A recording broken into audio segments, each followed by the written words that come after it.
YouTube? But Captain Fox here today. Don't even look at the thumbnail. I don't even want to look at it. Dude. Today we are watching some Snarled. And this is called The Woman in the Red Shari. What? Dude. This is like a little crazy, man. What we about to watch? Dude. Anyways, y'all. This is by Snarled. You know, we're gonna let some Snarled, you know, Snarled. It's a pretty good channel if you want to find something scary, alright? Alright, listen, man, it's a good channel, right? I was like, this is good, actually. So let's get into it, bro. I'm scared. I strongly recommend therapy. It's beneficial anytime, but especially high-stress times like now. A great Alright, hold up. Hey, I'm Markia. Want to hear something scary? Yeah. Hey, what happened to the other lady, though? Woman in the red sari. That's what it said? It's difficult to appreciate the blessings you've been given until they are gone. I used to be used to this other girl's hair. What the heck happened to it? When you hunger for a better life and neglect those you love, there's no telling what harm that will cause. Vivek was a young man with a wife and baby at home near What type of animation is this? Struggling to make ends meet, he took a job as a forest officer. He was finally able to provide for his family, but his job stationed him far from home. He didn't like being away from them, but this particular job paid very well. No one wanted the post at the Dow Hill Forest Camp in West Bengal. It was understood that whoever was on duty overnight near the river had to return to the camp by sunup, or they would fall prey to Pranitha. Long ago, Pranitha was a very beautiful woman who was horribly neglected by her husband. He was never home and valued his career and friends over his wife. The loneliness led to a corrupting rage, and finally, she decided if he couldn't give her his attention, then he would give it to no one at all. One night, when he came home after being gone for days, she decided enough was enough, and Pranitha murdered her husband. Fearing the consequences, Dang. The crazy stuff people be doing out here these days. Something's wrong. she fled deep into the forest to live among the tall trees. Eventually, her scattered remains were discovered throughout the forest. Alone, and with little to no survival skills, she had been torn apart by the wild boars that roamed those woods. Angry at the fate she suffered, blaming it on her husband's neglect, her spirit What did he have to do with this? became twisted and malevolent. It was said to haunt Dow Hill Forest, searching for men out too late and neglecting their own wives at home.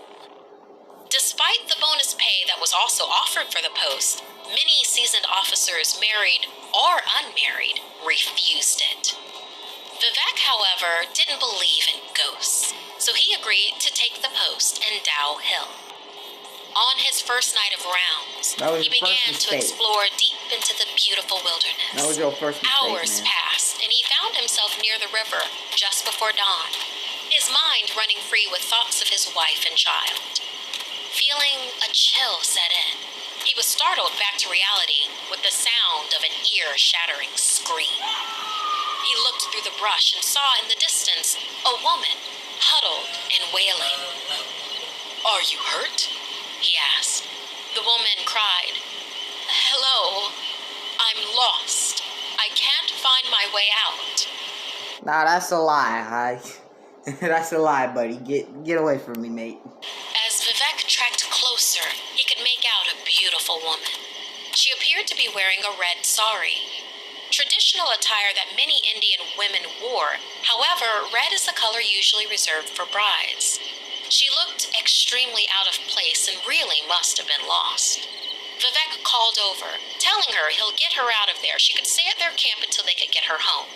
She agreed. As they trudged through the woods, Vivek offered her his hand over a fallen log. When she placed her hand in his, it felt weightless, as if there was nothing there. He must have been outside for too long, he thought. His hands were too frozen to feel properly. The woman still trailed at a slow pace behind him. She seemed tired, terrified, and was trying to hike through the woods in a sari, which was difficult in and of itself. He turned around to see if she needed more help catching up, but when he looked, she was gone. Suddenly, a voice came from up ahead. It was the woman. She shouted, "Try to catch up." Confused because he didn't see her pass him, he moved quickly to catch up with her. She asked him if he was married, and he said yes. "Well, your wife must not be that special to you if you're so far from her and out here with me," she said. Vivek thought about this, missing his wife desperately now. When he looked back for the woman, again, she was ahead of him. This continued to happen. Each time Vivek caught up, she would lag behind. Then in an instant, she would be ahead, waiting for him. It happened one more time, then she called, "Try to catch up, Vivek." He froze. He had never told her his name. Vivek began to close the gap so as not to alarm her that something was wrong. But his pulse started to pound through his neck. He had been freezing cold, but was sweating now and trying to act normal. A sliver of light was cast onto the woman as the sun was about to rise. Vivek could now see her sari in greater detail. It wasn't a sari. She was actually draped in thick, dripping blood. Bruh. Stunned, he knew this must be the bride, Pranitha. If he could just get past her and through the river before the sun came up, he would be safe. He walked close to her again, trying not to vomit at the sight of her blood-drenched body. They were at the river now, and as he took a step into the water, Pranitha tried to stop him. This time, as she touched him, he could feel her bloody hands sticking to his skin. "Won't you carry me? I'm so cold," she pleaded. Vivek took this as a sign that she could not cross the running water on her own. With a quick breath, he wrenched his arm away from her and dived headfirst into the river. He kicked as hard as he could to get upstream and away from the gruesome bride. She cackled behind him, a sound only evil could make. "You don't deserve your wife. She's the unlucky one.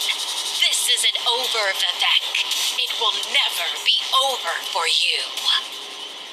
Vivek finally reached the camp, soaked and in shock. The sun was up, and he was safe. But he couldn't unhear the cackling from the evil bride, or unfeel his arm in her clutches. He had to leave that job and return to his family. He wouldn't neglect his wife like Pranitha was neglected by her husband. The only problem was, now the man couldn't stop thinking of the horrors he had found in the forest. Plagued by nightmares and unable to hold a job, Vivek slowly went mad. His wife tried to be patient with him, but eventually she took their daughter and left. The once loving husband and father was now all alone, stuck only with his vivid memories of the horrid woman in the red sari. Pranitha's vengeance was complete. There's more than one way to destroy a man. Bruh. A lot of my friends were expecting. This next one is called Death Will Never Do Us Part by Snarled. And this is, by the thumbnail, this is already about to be whack, alright? Hi Oddings, it's your Ate Sapphire. After this episode, you can hear more stories over on the Something Scary podcast. Google and Android users can listen for free on Google Podcasts or wherever you listen to your favorite shows. The links are in the description below. Hey, I'm Sapphire. Want to hear something scary? Yeah.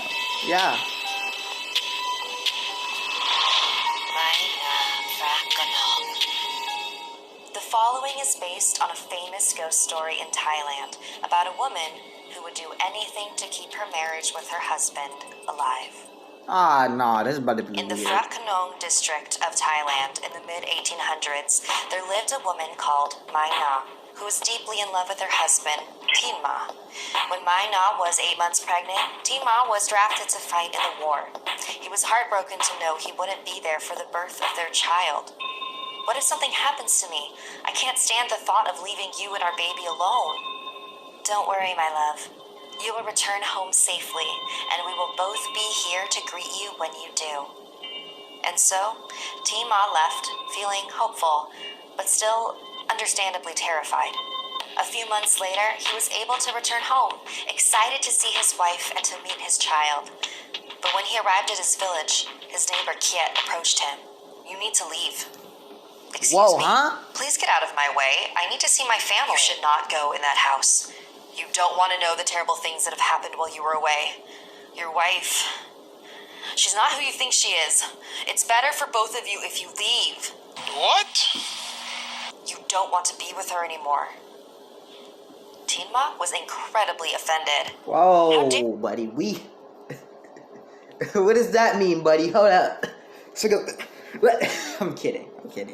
Are you imply that my wife was not faithful to me while I was away? Yes, sir. Now, You please implying move. that? Teen Ma, being much bigger and stronger than Kiet, shoved past him with ease. He knew his wife. He knew that she would never do anything to hurt their relationship. Carefully, he opened the door. There was Mai Na, cradling their healthy baby. Hey, girl, how you doing? Exchanged a deep hug and began Something to happened. catch I don't up. know what happened. Can you believe that Kiet tried to make me think that you had been unfaithful while I was gone?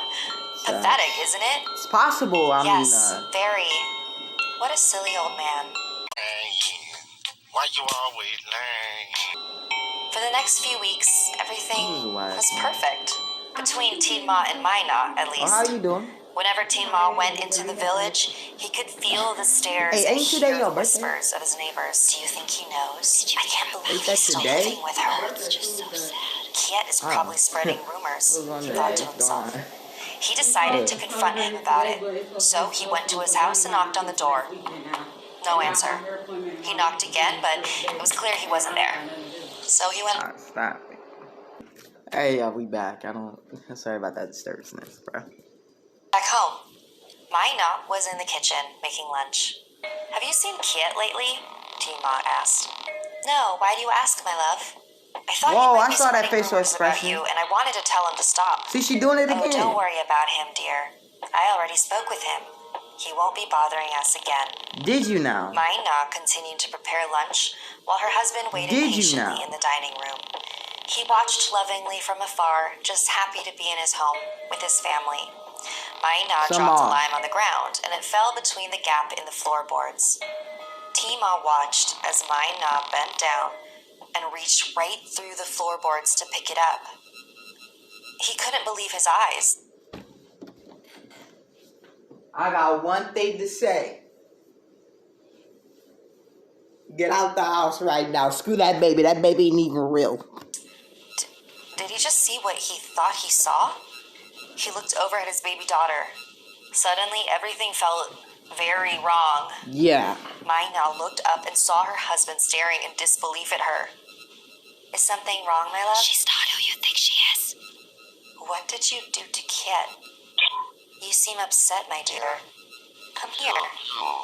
He had to get out of that house, and so he ran. But he could hear his wife's voice yelling in anger. You promised to always love me. Come back. What? Bro, what are you talking about, man? Nah. He turned his head to see that the woman he once loved had grown into a massive, angry spirit, wreaking havoc on the... Hecky no. We Teen Ma out. made it to the nearby temple and quickly Grab the told one of the bazooka. monks Call to help stop Godzilla. his Get the wife. military. We This doing monk was everything. extremely powerful, and when Mai Na reached the temple, he was able to capture and trap her spirit into a jar. And that jar was kept in the royal family, passed down from heir to ensure that Mai Na was never released. Today, you can visit this temple in Thailand, where a shrine to Mai Na is kept. Visitors from around the world offer gifts and flowers in order to keep her spirit at ease. For who knows what will happen if she ever gets out again. This jack is real? Dude, hold up. we're wild right now. We gotta chill out with this, bro. This thing's real. Want more Something Scary? You can hear more stories over on the Something Scary podcast. Anyways, y'all, this is the next one. This is called The Woman Who Brings Death. And this is supposed to be the Japanese version of Slender Man, but a slender lady. But, this is supposed to be the Japanese version in Japan. This is gonna be terrible. This is gonna be bad. This is gonna be terrible. I have a feeling that many people are about to die because this is Slender Man we're talking about. But this is the Slender Woman. How scary will this be? There's something dangerous abducting children in this area. Hey, I'm Sapphire. That children? Oh, heck, I ain't going to Japan. When I grew up, I was always thinking like, oh, I'm gonna go visit Japan. No, I don't want to go to Japan if that's around no more. No, thank you. You've heard of the Slender Man, but have you heard of the tall, slender woman? This next chapter is a Japanese urban legend called Hachishaku-sama, which means... Doesn't that mean 8 feet tall? Because I'm pretty sure that it does. 8 feet tall. 8 feet tall. See? My grandparents lived in a small village in Japan. Every summer, my parents would take me there on holiday to visit them. The last time I saw... I've heard that before. That Hachishaku-sama. That means 8 feet tall. I didn't even say that right, but I heard that before. That's... You know what? Now when I think about it, I have heard... I know for a fact that I have heard this story before, but I've never... Dude, this is kind of weird, because, I know that word, dude. Them was the summer when I was 8 years old. Look at this My grandparents kid. were inside the house, and I was playing by myself outside in the backyard. I heard a strange sound. I didn't know what it was, and it was hard to figure out where it was coming from. I was looking around, searching for the source of the noise, when I noticed something on top of the tall hedges that enclosed the backyard. It was a straw hat. It wasn't resting on... That's when we pause. That's when we pause. Right there. That's when we stop, alright? Dude, this is where we gotta cross a line, alright? This is where we stop acting weird on the freaking camera. Cause listen, mate, listen, girl. Hachishaku-sama, whatever. You gotta chill out, right? You gotta stop. Back online, what you talking about? We was online the whole time, dude. The hedge, it was behind it. That's where the sound was coming from. Then the hat began to move. It stopped at a small gap in the hedge, and I could see a face peering through. It was a woman.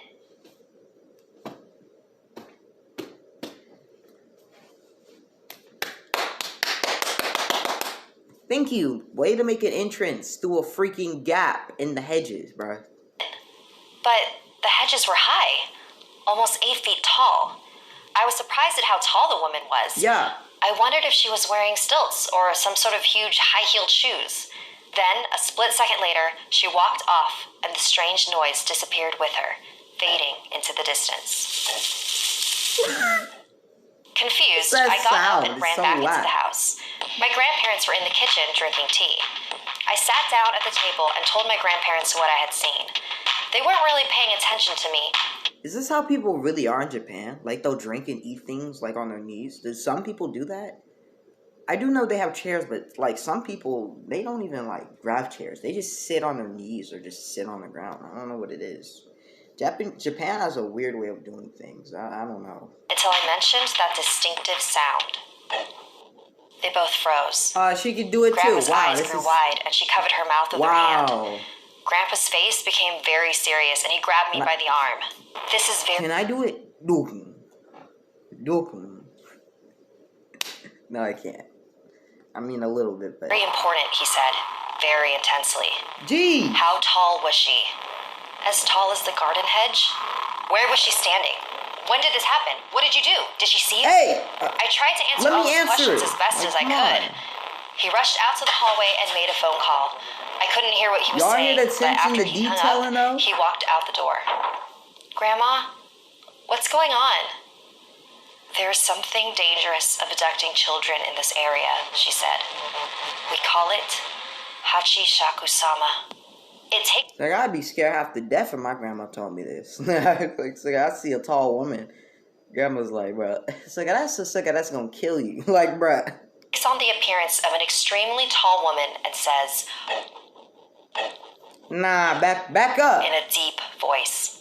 A long time ago, it was captured by monks and they managed to confine it in a ruined building on the outskirts of the village. How? They trapped it using 4 jizo, small religious statues that they placed at the north, south, east, and west of the ruins so that it could not escape.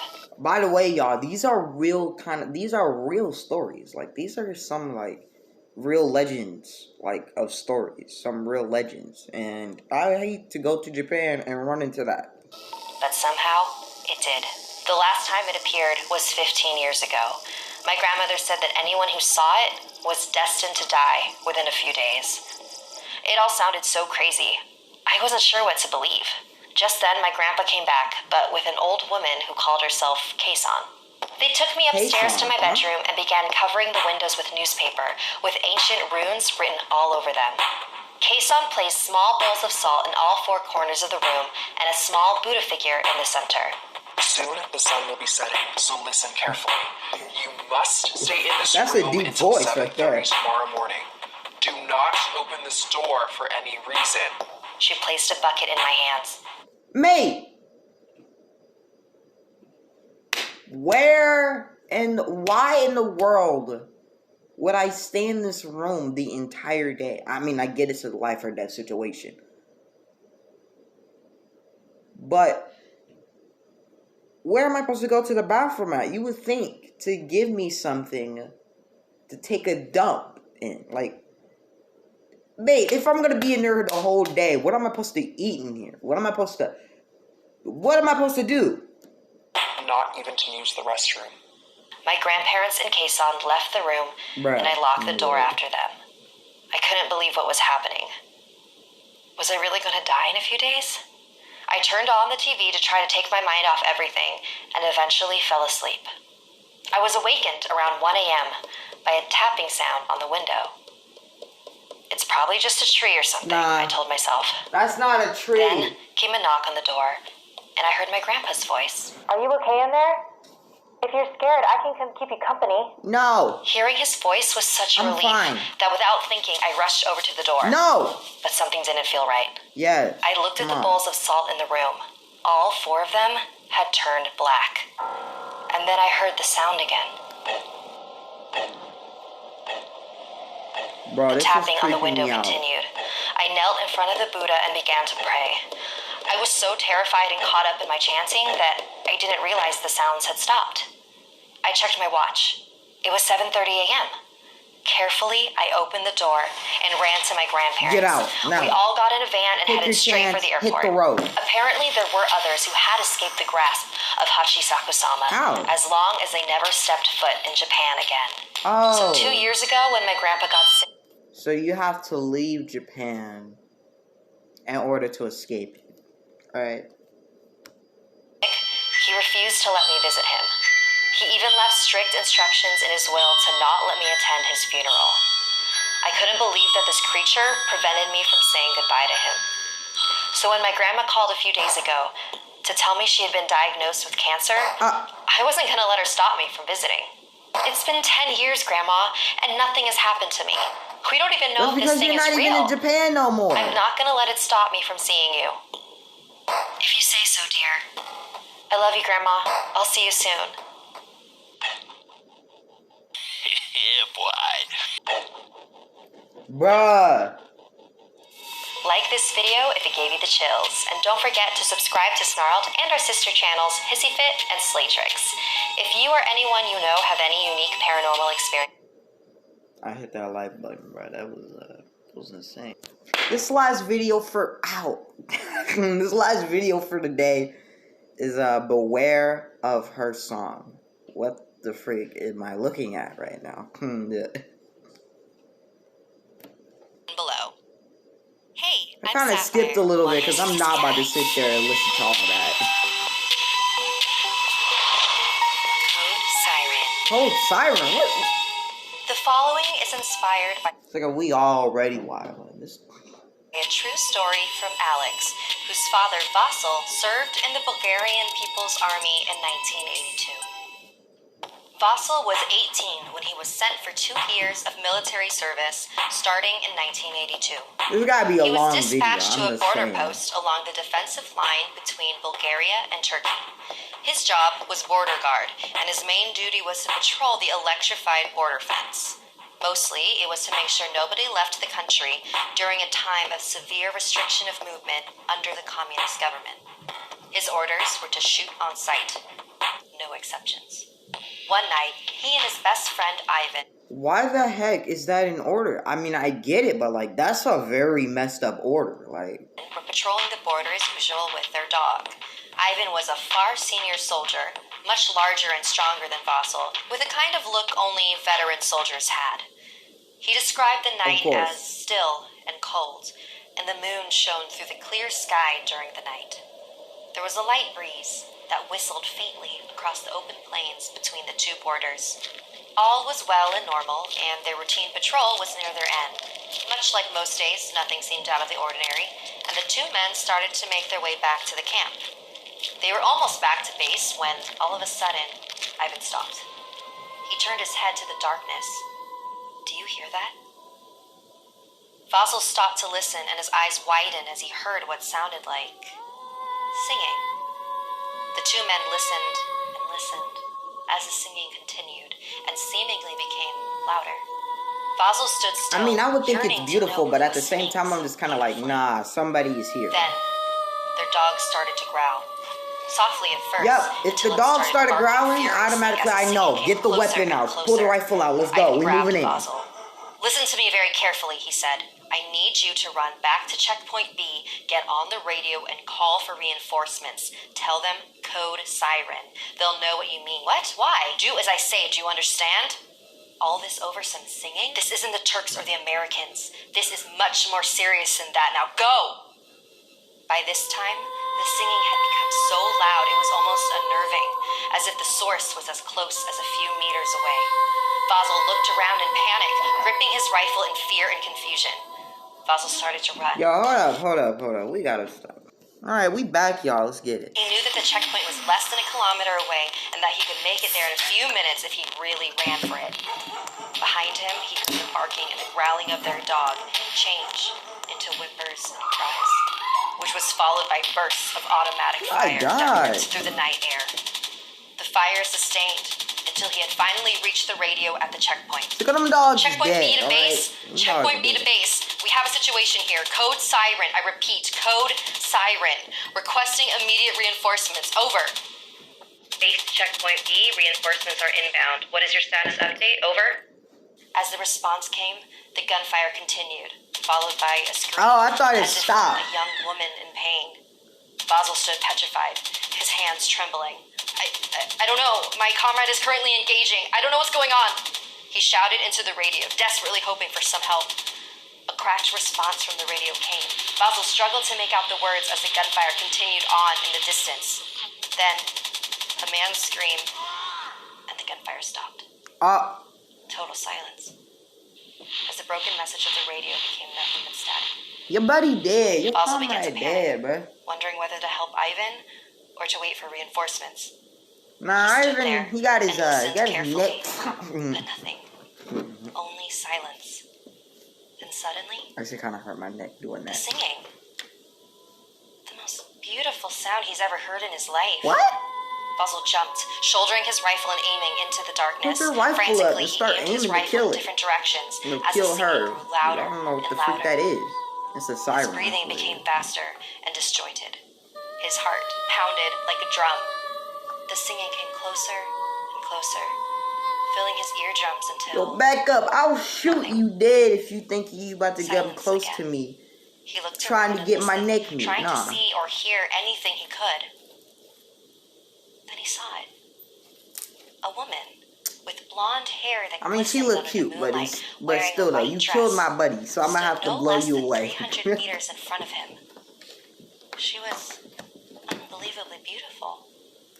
Basil flinched, bending down on one knee and aiming his rifle. I like how this The narrator woman is. remained still. I like how these Evidently narrators unfazed are. by his Like, threats. dude. Hey, you! Stop there or I'll shoot! No response.